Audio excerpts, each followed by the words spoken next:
We welcome Mayor Byron Brown back to the studio here. Once a month, we have a chat like this about some of the biggest topics that are happening in the Queen City. And of course, the biggest topic in town these days, besides Stefan Diggs being traded, I won't ask you about that, but I will ask you about the eclipse. You've been preparing for this for more than a year now. You've put out a lot of, advisories, bulletins, news conferences, all that. You're the mayor of one of the largest cities in the path of totality. Yes. Very important there. What keeps you awake at night? What are you worried about Monday? We've been doing a lot of planning. I just came from another planning meeting with city department heads, some of our largest departments, police, fire, public works, citizen services, parking. I think we're ready. We have a good plan for public safety. All of the different law enforcement agencies at the federal, state, county, city level, all working together. We are going to have a very large complement of police officers across the city. One of the things that we expect is a lot of people coming in, between 500,000 to 1 million. The weather is supposed to be good. Weather in other places that were in the path of totality might be getting bad weather, so even more people might be in the city of Buffalo. So we are as prepared for that as you can be. We're telling people to make sure, if you're going someplace, to leave early. When you're coming back, expect it to take a lot longer than normal. There will be traffic congestion. There will be frustration. People that need certain medications should have that medicine in their vehicle in case they get stuck in the vehicle. And what people should also know is there is no bad place to be able to see the eclipse in the city of Buffalo. Your backyard might be the best place. The backyard could be the absolute best place. One of the things that you talk about right there, and we've heard a lot from other cities, is once totality ends, and it ends right away, you can tell, you got to get your glasses back on, you can start to see the sun again. Everybody wants to leave. It's like they came to see a show and it's over. Right. So that's where the problem comes, the congestion. Everybody wants to hit the road and leave at once. It is expected that there will be significant traffic congestion for people that go to the different events that are taking place around the community. Do not expect a quick, easy, smooth ride back home. There will be a lot of traffic, and there is nothing that police can do to make that traffic magically go away. Magically go away.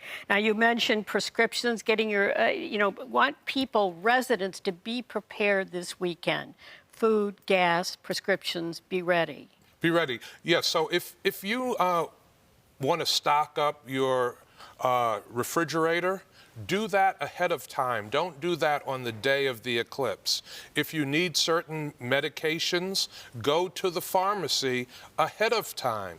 Don't wait to do that on the day of the eclipse. So anything that you might need to drive or travel to do ahead of time. Don't wait.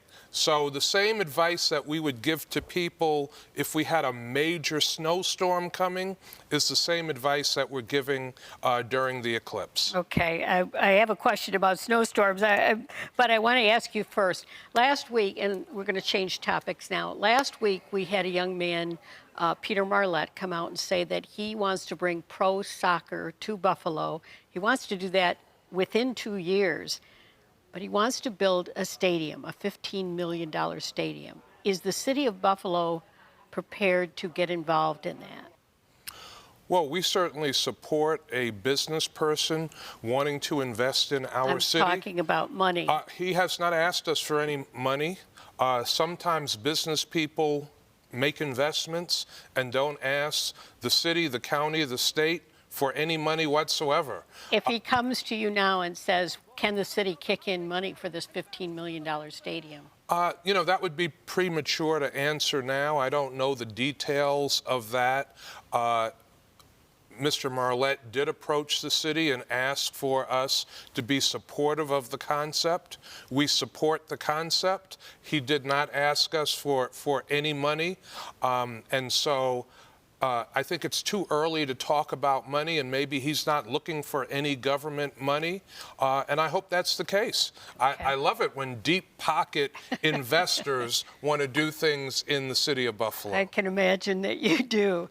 Let's move on now. We were talking about snowstorms. You just submitted the snow plan to the Common Council. This is new this year, and it gives the city time to look ahead to the next snow season. How do you feel about that plan, number one? But number two, you really, got the attention of people when you said that the way that we cleared snow this past winter might call for a tax increase because it's expensive to do it that way. How do you feel about that? Public expectations are different. They're higher. People want snow gone as quickly as possible. They want it gone everywhere all at once. Our normal plan was mains and secondaries. Now people want mains, secondaries, and residential and side streets all at the same time. That requires using private contractors. That requires more equipment, more personnel. It's much more expensive. But what I was trying to say is that every expense of city government is going up. And we see a lot of other municipalities that have been presenting budgets whose budget period comes before the city that are proposing increases. And the reason for that is the cost of goods and services is outpacing the revenues that are coming in to communities. Are you preparing people for a possible tax increase? I did say that that is a possibility. So I was very clear. I've been very clear. And it's not because of snow removal. It's because every single expense of the government is going up. And I think every town, every village, every city is seeing that. Okay. Mayor Byron Brown, we thank you very much for your time once again. And we wish everyone in Buffalo well. We wish for clear skies on Monday for the total solar eclipse. We sure do.